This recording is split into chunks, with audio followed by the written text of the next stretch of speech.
Hey guys, 皆さんこんにちは。今日は日本語の和とがの違いについて勉強しましょう。Okay, so today we're going to talk about the difference between Japanese particle wa and ga, which so many people seem to have trouble understanding exactly what the difference is. Hopefully I can clear the doubts you have today. Okay, so let's take a look. Particles are probably one of the most difficult and confusing aspects of Japanese sentences.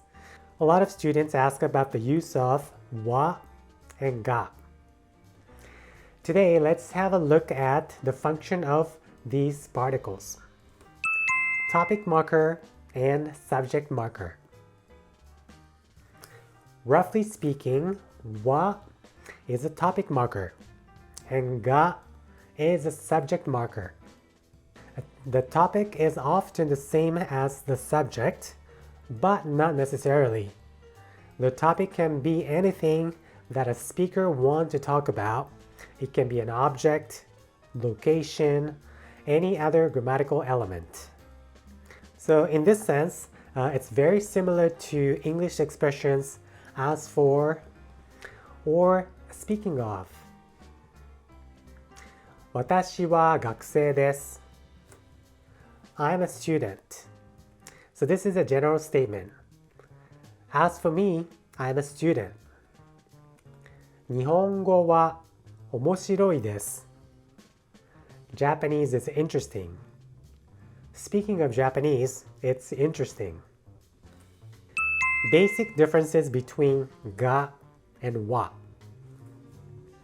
Wa is used to mark something that has already been introduced into the conversation or is familiar with both the speaker and the listener. Ga is used when the situation or happening is just noticed or newly introduced. Let's take a look at examples. 昔々あるところにおじいさんとおばあさんが住んでいました。おじいさんとおばあさんはとても幸せに暮らしていました。Okay, so in the first sentence, this is a very classical way of starting Japanese old folk tale. Once upon a time, they lived an old man and an old woman. And as you may notice, I said おじいさんとおばあさんが住んでいました。So think of it this way. In English, we use a when we are introducing something for the first time. I bought a car. The car I bought is very expensive. So same case as in Japanese. When you first introduce something, you will use ga. And then from there on, you will use wa. Let's take a look at the sentence one more time. 昔々あるところにおじいさんとおばあさんが住んでいました。おじいさんとおばあさんはとても幸せに暮らしていました。Once upon a time, there lived an old man and an old woman, and the old man and the old woman were living happily.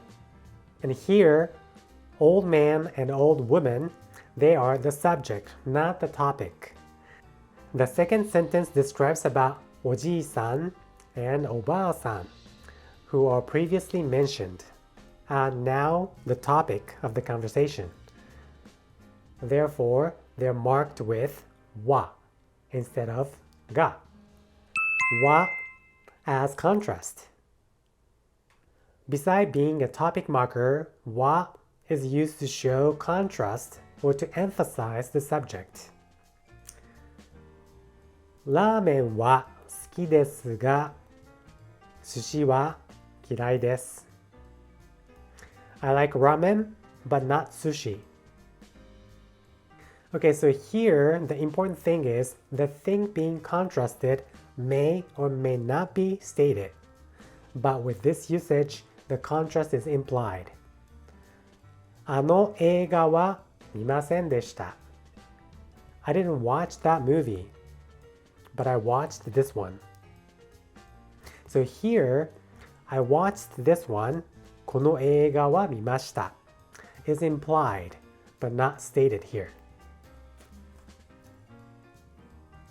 Particles such as に、で、から、and まで can be combined with は to show contrast.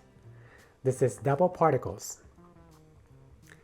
学校には行きましたが、図書館には行きませんでした。I went to school, but I didn't go to the library.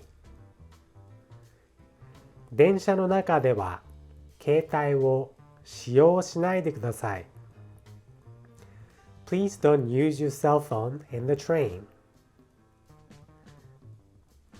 Okay, so here the thing to remember is whether は indicates a topic or a contrast. It depends on the context or the intonation. が with question words. When a question word such as who and what is the subject of a sentence, it is always followed by が, never by は. To answer the question, it also has to be followed by が. Let's take a look. 誰が来ますか? Who's coming? 太郎くんが来ます。Taro is coming. 何が好きですか? What do you like? 寿司が好きです。I like sushi. が as emphasis. が is used for emphasis to distinguish a person or thing from all others. If a topic is marked with は the comment is the most important part of the sentence. On the other hand, if a subject is marked with が, the subject is the most important part of the sentence. So in English, these differences are sometimes expressed in tone of voice. Let's take a look at the following sentences. 太郎は学校に行きました。Taro went to school. 太郎が学校に行きました。Taro is the one who went to school. So I usually teach my students that when somebody asks, who went to school? You will reply, 太郎が学校に行きました。So when the が is used, you are emphasizing who did the action. So in this case, it was Taro that went to school. You can translate it this way. It was Taro that went to school. Taro が学校に行きました。Now let's take a look at が in a special circumstance. The object of the sentence is usually marked by the particle を, but sometimes verbs and adjectives expressing like, dislike, desire, potential, necessity, fear, envy, etc. Take が instead of を。お金が欲しいです。I want some money. 日本語がわかります。I understand Japanese. 納豆が嫌いです。I don't like 納豆。お化けが怖いです。I'm afraid of ghosts. が in subordinate clauses. The subject of a subordinate clause normally takes が to show that the subject of the subordinate and main clauses are different. Here are some examples. 私は太郎がアメリカに行ったことを知らなかった。I didn't know that Taro went to the United States. 私はここに花があったのを知っている。I know that the flower was here.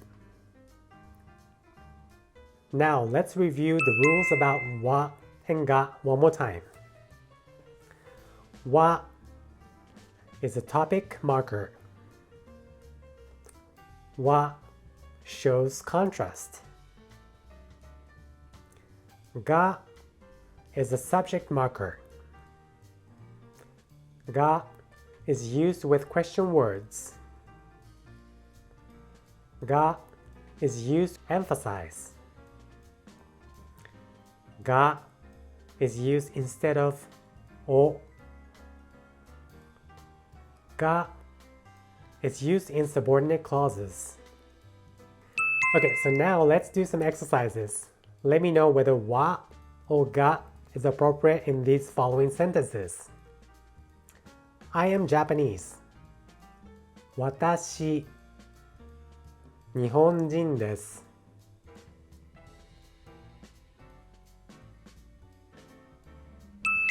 私は日本人です。I like red, but I don't like green. 赤色好きですが緑色嫌いです。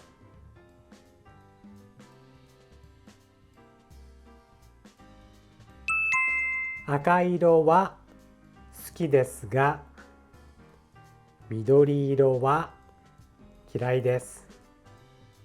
My brother is going. 弟行きます。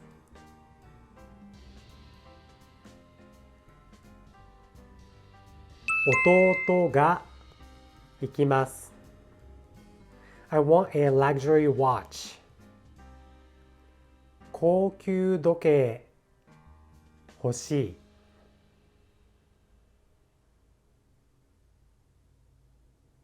高級時計が欲しい。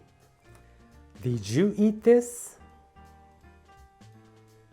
あなた食べたんですか？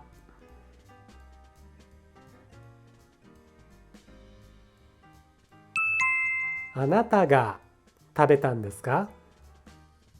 Who came? 誰来ましたか？